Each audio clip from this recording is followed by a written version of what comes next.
Всем привет! Хочу с вами поделиться просто безумно простым рецептом, просто наипростейшим, который только можно придумать. Это одновременно вкусное, очень полезное печенье, насколько я имею представление о полезности продуктов вообще. Ну и, конечно же, я забыла сказать самое главное. Почему я с ума схожу с этого печенья? А все потому, что пара печенек с чаем заметно отбивает аппетит, и после этого есть не хочется еще, наверное, часа 4. Теперь живите с этим. И это ленивый рецепт. Все как я люблю. И поехали. Так, что же нам понадобится? Основу всего будут составлять овсяные хлопья. Эта пачка стоила, наверное, рублей 40. И я не советую брать прям совсем дешевые, там, которые за 16 рублей в целлофановом пакетике, потому что может попадаться шелуха. С этой шелухой есть печенье просто невозможно. Я один раз купила дешевую, и потом в итоге все это печенье выбросила. Так что берите, вот тут в таких картонных коробках всегда прям хорошие не попадаются, ни разу не было ничего плохого. Второй ингредиент — сахар. Это еще одна составляющая, но, само собой, подсахарить нужно, потому что безвкусно никто не есть не будет. Ну, это тоже по желанию, то есть можно сахар заменить сахарозаменителем каким-то, который выдерживает высокую температуру. Для совсем извращенцев можно, конечно, и вообще без сахара. Также можно заменить сахар на вот такие сиропы. У меня это Черное море называется. Они на основе сахарозаменителя. То есть здесь нету никаких калорий. Ну, третья составляющая. У меня это будет молоко обычное. Можно заменить каким-то некислым соком, желательно густым. Вот самый идеальный вариант — это я пробовала с банановым соком. Он такой немножко густой, как томатный по консистенции. Покупала в Магните. 50-60 рублей пачка стоила сока. Литр. На самый крайний случай можно и водой. Теперь пошли уже добавки, которые дадут нам вкус. Это мюсли. У меня в данном случае за бананом. Самая, по-моему, популярная марка, которая встречается практически везде, в том же Магните, Пятерочке и во всех сетевых таких магазинах популярных, Ого называется. У меня с бананом, в принципе, отлично. Самые вкусные, как я пробовала, это с тропическими фруктами. Бывает с орехами. С орехами пробовала, но с орехами я не советую добавлять, потому что орехи в этом печенье, они размокают и становятся какими-то такими мягкими и мокрыми, так сказать. Это не очень вкусно. Лучше брать с какими-нибудь цукатами. Вообще можно обойтись и без мюсли. Можете добавить какие-нибудь сухофрукты или цукаты те же. Также это уже как бы по желанию добавляется ванилин или ванильный сахар. Ну, все хозяйки знают, что выпечку все добавляют, да. Еще один пунктик, который я считаю, что важен. Конечно, можно и без него тоже обойтись. Я добавляю немножко соды, либо разрыхлитель. Ну, либо сами знаете, как сделать разрыхлитель соды, чтобы печенье было более мягким и таким воздушным. Также я добавляю либо какое-то обычное какао, либо кэроп. Вот у меня были такие экземпляры от Royal Forest, не обжаренный, обжаренный. Мне обжаренный понравился больше. Сейчас у меня осталось прям совсем чуть-чуть. Они вот в таких пакетиках внутри находятся. Это натуральный заменитель какао. Он более полезный для пищеварения и, по-моему, там более низкий гликемический индекс. Можно и какое-нибудь такое какао использовать, вообще без разницы. Можно и не добавлять какао. Но с какао вкус более насыщенный становится. Также можно добавлять всякие шоколадные капли, там какие-то украшательства, все, что душе угодно. Также я практически сейчас уже не вижу печенье без кокосовой стружки. Это просто максимально улучшает вкус, насколько это возможно, наверное. Это очень вкусно получается. Также можно добавлять, например, кунжут.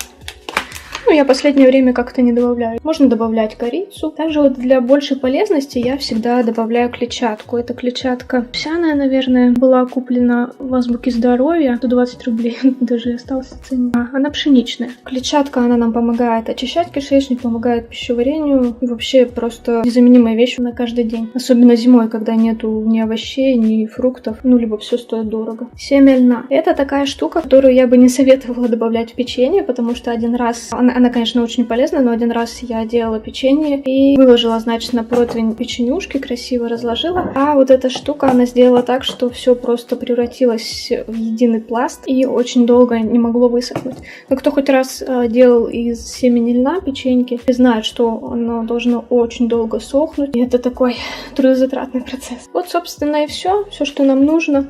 Я буду постилать на какой-то пергамент для выпечки. Еще раз повторим, основу составляет овсяные хлопья, какая-то жидкость и сахар или сахарозаменитель. Вот и все. Перед началом всего процесса нужно поставить греться духовку, потому что мы замешиваем очень быстро, и нам нельзя, чтобы смесь стала слишком мокрой и превратилась в кашу. Так, приступаем, наконец, к самому процессу замешивания. Овсяные хлопья, мюсли, совсем немножко соды добавлю. Добавляю немножко кэроба. Чем мне нравится кэроб, что его можно добавлять прям совсем чуть-чуть. То есть у него доза не такая, как у какао.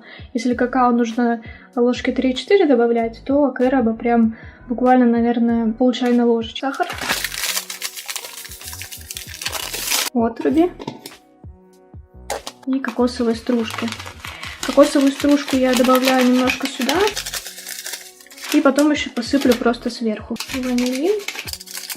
И, в принципе, все. Больше я ничего не буду добавлять. Перемешиваем смесь. И добавляем молока.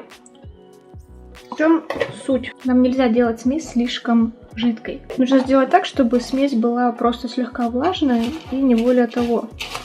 Иначе получится просто каша в процессе.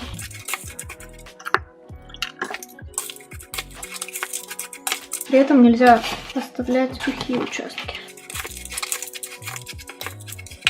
Вот, собственно, и все.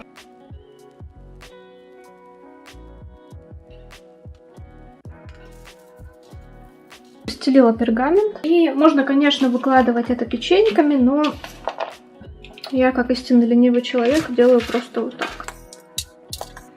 Просто беру и ложкой раскатываю толщиной где-то сантиметр, не толще.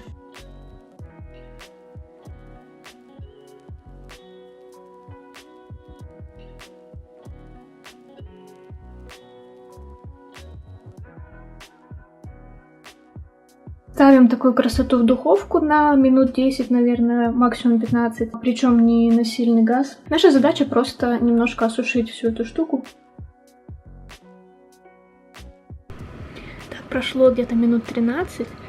Вот наша печенька. Одна огромная гигантская печенька.